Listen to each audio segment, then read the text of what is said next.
The sun crept over Las Vegas like it was late for a bad decision.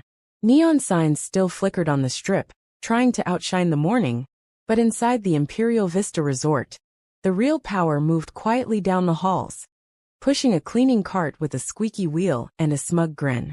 Dahlia Quinn, 35, wasn't your average housekeeper. She was the kind of woman who could polish a mirror while delivering a one-liner so sharp it could shave your ego. 36th floor was her domain. She ran it like a backroom poker game, where the dealer always knew your tell. And today the cards were being shuffled. In the air-conditioned tomb of the HR office, Dahlia sat sideways in a plastic chair, boot propped on the side of her cart, thermos in hand. The mug read, "This may be bleach or tequila." She wouldn't say which. Across from her, Romy Delgado, the hotel's head of human resources, swiped at a tablet with the expression of someone who'd seen too many resignations and not enough vacation days. "You're late," Romy muttered. "I'm early for next week," Dahlia said, without missing a beat. "Besides, clocks are a capitalist myth." Romy didn't even blink. "We've got a new guest experience director. Ivy League. Wears a watch that costs more than your car. Try please to be nice." Dahlia snorted. "You say that like this one's not gonna burst into flames when he tries to synergize the laundry room." Before Romy could scold her, the door opened. In walked Chadwick Penrose III, with the smug energy of a TED Talk in human form. His suit screamed networking brunch. His hair was flawless in a way that made you want to throw something at it. And his handshake, like he thought you should thank him for receiving it. "Chad," he announced, his grin full of perfect teeth. "Call me Chad." Dahlia squinted at him like he was a shiny vending machine that just ate her dollar. Then she took his hand and shook it with the gentle firmness of someone testing a melon.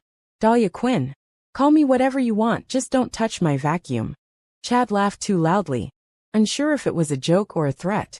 Romy watched like a referee who already knew who was going to lose. "She's our senior housekeeping lead," Romy explained. "Been here since before the last remodel. Knows every room, every duct, every sin this hotel's ever committed." Chad glanced at Dahlia. "Impressive. But no one's irreplaceable, right?" Romy's lips curled into a slow, sadistic smile. "Try replacing her." "Go ahead." Dahlia leaned forward, eyes twinkling. "I once caught a rock star hiding his third wife in the linen chute. Got her out, got him to tip $5,000, and kept the tabloids clueless. You think you know PR?" Chad blinked, clearly recalculating. "You must be some kind of legend." "Nah," Dahlia said, already wheeling her cart toward the hallway. "Legends are dusty. I'm just fast, funny, and too damn stubborn to fire." As she disappeared into the hallway, cart clanking along the marbled floor, Romy gave Chad a look that said, "I warned you." "She's not your obstacle," Romy said. "She's your safety net. Cross her, and the hotel burns down quietly." "I'll run this place like a Swiss watch," Chad said, adjusting his lapel. "Right," Romy said, standing up. "Just don't forget. In this place, it's the janitors who know where the bodies are buried." Out in the corridor, Dahlia hummed a salsa beat, the cleaning cart rolling beside her like a trusted sidekick. She loved this part, the calm before the chaos. A new manager meant a new game, and Dahlia loved games. Chad Penrose III adjusted his tie in the reflection of a mirrored elevator wall, as if it were a neck-mounted badge of superiority. His eyes scanned the pristine, gold-trimmed elevator, drinking in every polished inch like it owed him respect. Ding! Floor 36. The doors opened to a quiet hallway bathed in soft lighting and the subtle scent of eucalyptus. At the far end, Dahlia Quinn knelt outside a suite, her gloved hands expertly coaxing a dust bunny from beneath a credenza. She looked up without breaking rhythm. "Welcome to the penthouse pasture," she said, standing with a groan and a grin. "You here to observe or redecorate the air with cologne?" Chad cleared his throat. "Actually, I wanted to shadow a few departments. Understand the inner workings. I believe in top-down transparency." Dahlia raised a brow. "Top-down, huh? You might want to reverse that if you don't want to get stepped on." He smiled politely. "I believe in optimizing systems. Improving what's already working." "You mean fixin' things that ain't broke?" "Let's just say I have ideas." "Cool," Dahlia said. "So did the guy before you. Left in a limo with a black eye and a non-disclosure agreement." Chad laughed uncertainly. Dahlia just handed him a pair of gloves. Hope you brought boots. The guest in 3612 had a stress relief incident involving a bottle of Merlot and a full rotisserie chicken. Bathroom's yours. Chad blinked. I was hoping for a more observational experience. Well, observe how that chicken made it to the ceiling. And welcome to the Vista. She turned on her heel and pushed her cart down the hall, leaving him with the gloves and a choice.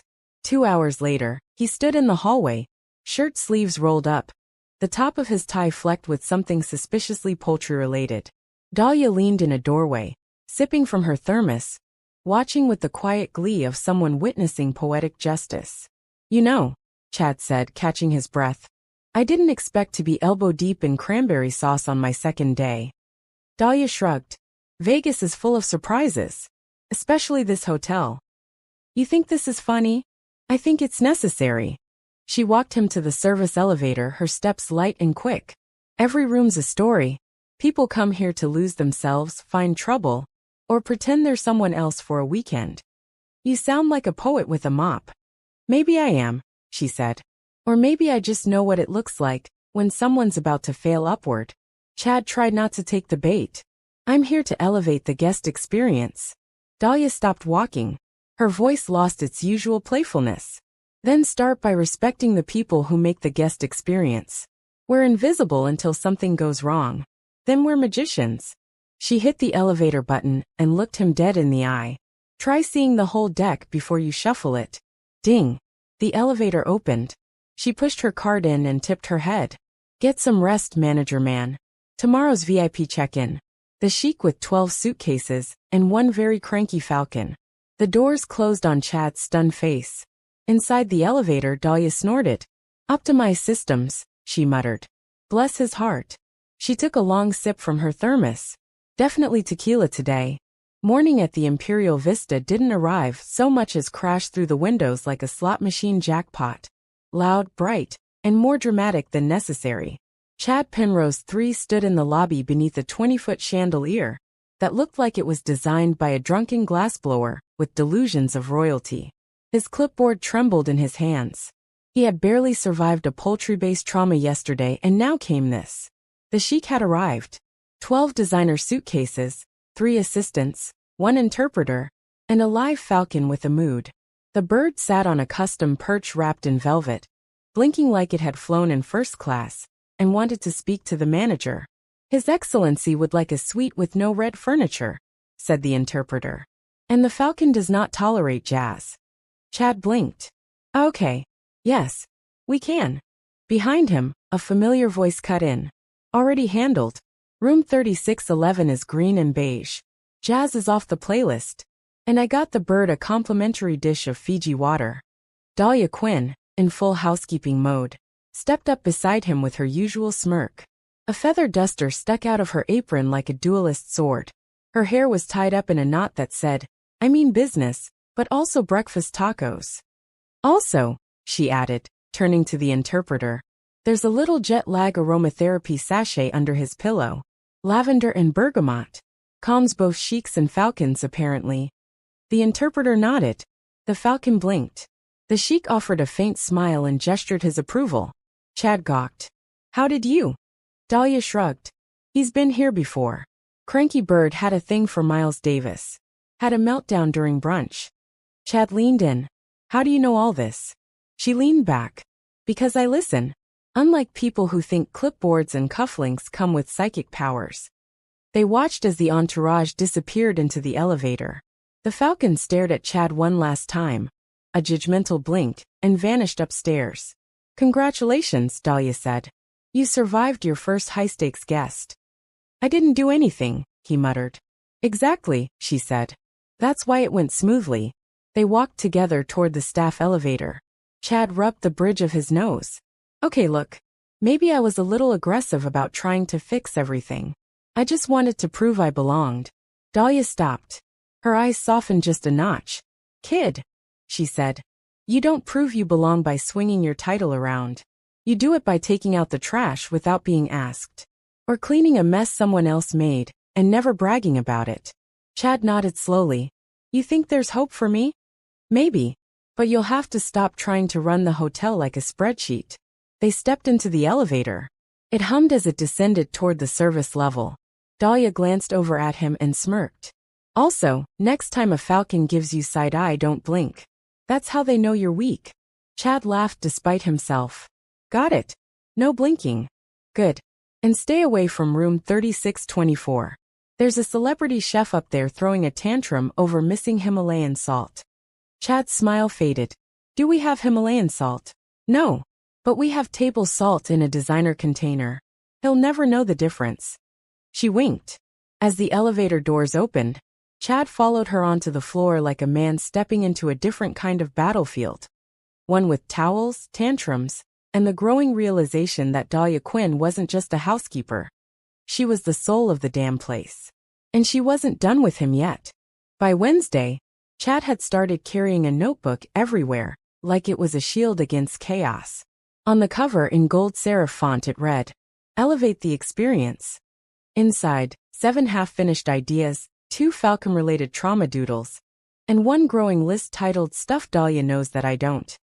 Today's staff briefing was held in the dim-lit employee break room, a former storage closet barely big enough for the busted vending machine and 6 folding chairs. Chad stood at the front, trying to project confidence over the smell of microwave burritos. Dahlia sat near the back, casually stirring powdered creamer into her coffee with a plastic knife. Team, Chad began. I've been reviewing protocols, and I'd like to propose a new system for task allocation. Color-coded, efficient, digital. Someone coughed. Someone else popped open a soda. Dahlia tilted her head. Digital, she said. As in more tablets. Yes, Chad said, eyes lighting up. We'll input assignments through an app. Each room tagged by priority level and when the Wi-Fi goes out because the jacuzzi upstairs overflowed into the server closet? She asked, sipping slowly. Well, we'd have backups. Dahlia raised a brow. Paper backups? Chad paused. Maybe. The custodial supervisor leaned in. We already have a system. Dahlia gives us room orders by 9. She walks the floor. Rooms get cleaned. No one dies. Or slips on a half-melted chocolate statue, another added. Dahlia swirled her coffee. It's not broken, Chad. You're just not used to systems where people are the operating logic. He pressed his lips together. I just want us to be efficient. She stood. Not angry. Just calm. Efficient is knowing the guy in 3607 has PTSD and flinches at sudden knocks. So I leave his door ajar and hum while I clean. Efficient is noticing that a bridesmaid was crying in the stairwell and leaving tissues and a mint julep by her door without making it a scene. Her voice softened. Efficient is knowing when to shut up and let the walls speak. The room went quiet. Even the vending machine gave a guilty sigh and dropped a bag of chips unprompted. Chad looked down at his notebook. Then back up. I get it, he said. I do. Maybe not all the way, but I'm trying. She picked up her thermos and started for the door. Good. Keep trying. Then she turned. And lose the color coding thing. No one wants to be assigned a red zone at 7 a.m. Sounds like a hostage situation. Laughter rippled through the room. Chad smiled. Genuinely this time. As the others filed out, he stayed behind, looking at the whiteboard Dahlia had casually marked with notes and arrows that weren't in any app, but somehow mapped the entire soul of the hotel. He erased the word protocol and wrote, Listen first. It was past midnight when the hotel lobby quieted down, the cocktail dresses and rented tuxedos giving way to silence and scuffed shoes. Most of the staff had clocked out. The slot machines outside still sang their hollow lullabies, but inside the Imperial Vista, the real noise was gone. Dahlia Quinn preferred it this way. She moved through the dim corridors like a shadow, mop in one hand, mind somewhere else. These hours, between the guests' hangovers and their next bad decisions, were hers. She passed room 3620, paused and knocked gently. No answer. She turned the handle and stepped in. Inside was a disaster. Not a mess, but something worse. A young woman in a gold sequin dress sat at the edge of the bed, mascara running, clutching her phone like a lifeline with no signal. Hey, Dahlia said gently, setting her mop aside. Room service isn't usually this sparkly. The woman looked up, startled. I'm fine. Dahlia nodded like she'd heard it 1,000 times. She sat on the edge of the armchair across from her. Want me to lie and say I believe you? The woman shook her head, a shaky breath escaping. I lost my wallet. My friends ditched me. My flight's in 6 hours. And I can't even remember my gate. Dahlia reached into her apron pocket and pulled out a mint. Start with this. You're still breathing. You didn't set anything on fire. That's already a win. The woman let out a weak laugh and took the mint. Dahlia stood and looked around. You mind if I check the room? I've got a better nose for lost things than a drug dog. In 10 seconds, she'd spotted the clutch purse wedged between the nightstand and the bed. She held it up triumphantly. Wallet located. You owe me a chuo. The woman's eyes lit up. Oh my God. Thank you. Dahlia smiled. Name? Samantha. Well, Samantha, I'm Dahlia. And you're not the first soul to cry sequins in this hotel. As she walked the girl downstairs to wait for her rideshare, Chad appeared, still in his suit, still trying to look like he had everything under control. Even at 1 a.m. Samantha here's catching an early ride, Dahlia said. Got tangled in a Vegas friendship triangle. Wallet was playing hide and seek. Chad frowned. Should I file a report? Samantha shook her head. No need. Dahlia found it. And me. Chad looked at Dahlia, eyes softer than before. You ever sleep? Only when I want to dream, she said, tipping her thermos back. Which is never. Samantha gave them both a hug, tears drying into determination. Thank you. When she left, silence returned. They stood at the curb together, watching the strip flicker in the distance like a dying constellation. Chad broke it. How do you do that? Turn chaos into connection. Dahlia shrugged. People don't come here to relax. They come to fall apart. My job's just to make sure someone's around when they hit the floor. She looked at him sideways. You starting to get it? Chad nodded slowly. I think I am. Good, she said. Because tomorrow the porn awards are checking in. And they really don't like waiting for towels. Chad winced. Dahlia just laughed and walked away. The annual Vegas Adult Entertainment Expo had hit the Imperial Vista like a tsunami of fake eyelashes, diamond-studded lanyards, and perfectly waxed chaos. By noon, there were misplaced room keys, 3 wardrobe malfunctions in the hallway, and a heated debate at the front desk over whether Mistress Flame counted as a legal name for check-in. Dahlia Quinn was in her element. She wove through the mayhem in her usual uniform, which now sported a glitter stain she didn't remember acquiring. At her side, Chad looked like a dad at a rave, half traumatized, half fascinated, clinging to his clipboard like it had a security setting. They're demanding extra towels, Chad whispered. Like a lot of towels. Why do they need so many towels? Don't ask questions you don't want the answers to, Dahlia replied, breezing past a couple in full leather regalia, who politely greeted her with a nod and a blessed be. She led Chad down the back hallway toward the staff laundry station, dodging a loose feather boa and a man wearing only a cowboy hat and dignity. The laundry room was in overdrive, machines rumbling, steam rising, towels stacked to the ceiling like cotton-based skyscrapers. Dahlia clapped her hands. All right, team. We're in DEFCON Sparkle. I want towels folded tighter than a congressman's tax returns, and rooms turned faster than a roulette wheel. Let's go. Chad watched in awe as the crew sprang into action. Dahlia moved among them like a general with a mop-handle baton, cracking jokes, lifting spirits, handing out gum like medals. One younger housekeeper, Marisol, whispered to Chad. She makes it feel like we're winning even when we're drowning. She always like this? He asked. Only when she's in a good mood, Marisol winked. Mid-shift, Dahlia found Chad restocking minibar trays in a daze. You alive? She asked. Barely, he said. I had to explain to a man in rhinestone chaps that we don't provide handcuff keys. She snorted. Rookie mistake. You should carry a universal one. I keep mine next to my lint roller. Chad sat on the edge of a linen cart, face flushed. I thought I was supposed to be in charge. But I'm starting to think I'm just the guy taking notes while you keep this hotel from spontaneously combusting. Dahlia softened. You're learning, she said, sitting beside him. Every manager who walks through that front door thinks this job is about spreadsheets and systems. She gestured toward the hallway, where laughter echoed and glitter floated like dandelion seeds in heat. But this is a circus. You don't control it. You surf it. She stood, brushing off her knees. Now come on. Room 3729 needs backup. A model tripped on a stiletto and knocked over a tray of chocolate-covered strawberries. He blinked. How do you even know that? Dahlia just grinned and tapped her ear. The walls talk. I just listen.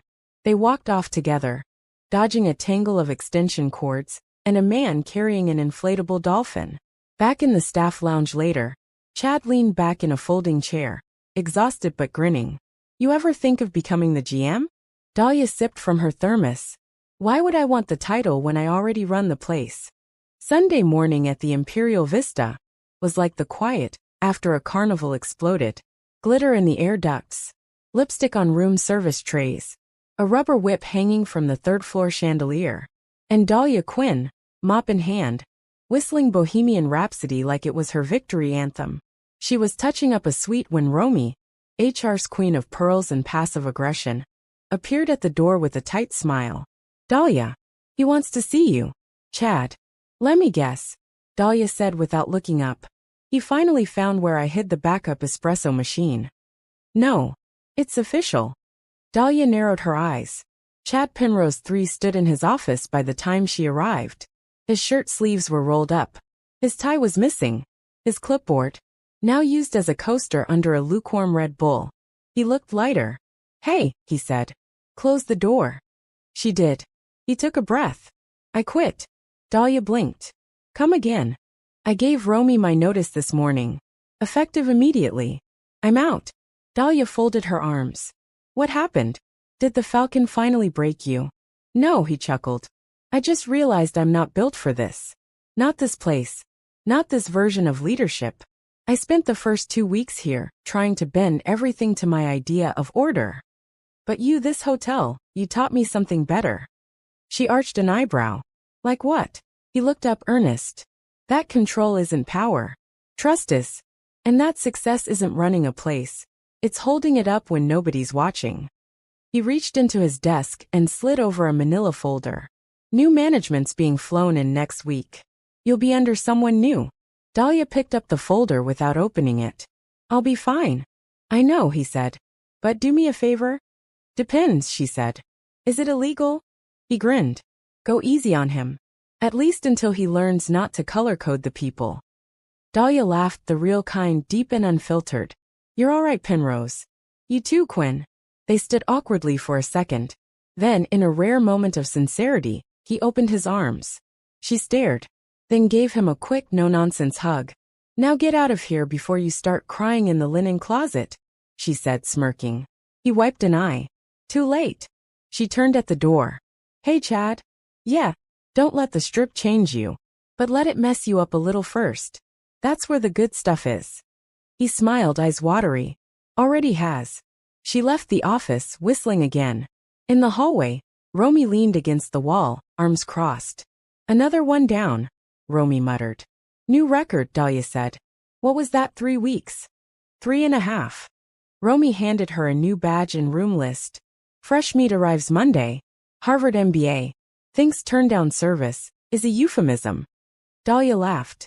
Then Romy added, as if she hadn't been planning to say it all along. Be easy on him. Dahlia gave a crooked smile and nodded. No promises. Monday morning. Fresh air filtered through the marbled lobby of the Imperial Vista, though it still carried the faint scent of spilt champagne and last night's regrets. At precisely 8 a.m., the double glass doors slid open, and in walked Julian Klein, new general manager, freshly shipped from New York, hair too neat, shoes too shiny, and a phone already glued to his ear. Dahlia Quinn watched from the mezzanine above, leaning against the railing with a cup of coffee in hand, and a smirk forming like a reflex. Julian looked around like he'd entered a theme park he hadn't approved the design for. He nodded politely at the concierge, ignored the bellhop, and headed straight to the front desk. I'll need full reports on room occupancy, staff scheduling, guest incident logs, and a breakdown of current complaints, he rattled off to the startled receptionist. Also, who is in charge of environmental scent diffusion? I'm picking up citrus. Yuzu, Dahlia called down from above. Julian looked up. She descended the stairs slowly, theatrically, like she'd done this before, which she had. Countless times. Julian offered a hand. Julian Klein, general manager. Dahlia Quinn, she replied, not shaking his hand, just offering a nod. Housekeeping.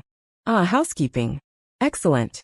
I'm excited to introduce new performance tracking software for you and your team. Dahlia raised an eyebrow. Does it pick up glitter, shame, and falcon droppings? Julian blinked. I don't follow. You will, she said, brushing past him with the cool ease of a cat that owned the place.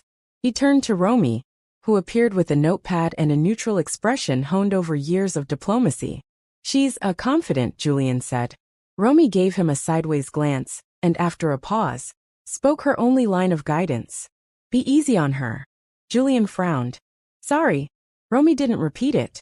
She just walked away. That afternoon, Julian reviewed his first staffing overview. Dahlia's file was thick. Not with warnings, but with incident logs, guest compliments, handwritten notes from celebrities, VIP room changes, emergency resolutions, and a bizarre drawing of a falcon wearing sunglasses. No disciplinary action. No demotions. No complaints that stuck. Just one post-it from an anonymous former manager. She runs the hotel. You're just here for the meetings. Later that night, Julian wandered into the staff lounge by mistake, looking for operations. Inside, Dahlia was playing dominoes with 2 housekeepers and a sous chef, all of them laughing like they'd survived a war. Julian paused. Dahlia looked up. You lost, she asked. Looking for the operations office. She pointed. Down the hall left past the vending machine that steals dollars and dreams. He nodded, turned to leave, then paused. Hey, Dahlia. She raised an eyebrow. I heard about the Falcon incident. Thought that was an urban legend. She smiled, tilting her head. All legends start somewhere. He looked at her. Something between wariness and respect in his eyes. I think we'll get along fine, he said. Time will tell, she replied, turning back to the game. Outside, Vegas blinked on. Same strip. Same sins. Same sunrise to chase or run from.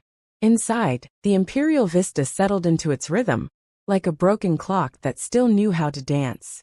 And at its heart, Dahlia Quinn remained untouchable. Not because of some contract. Not because she couldn't be fired. But because she knew every secret this place had. And kept the ones that mattered. The end.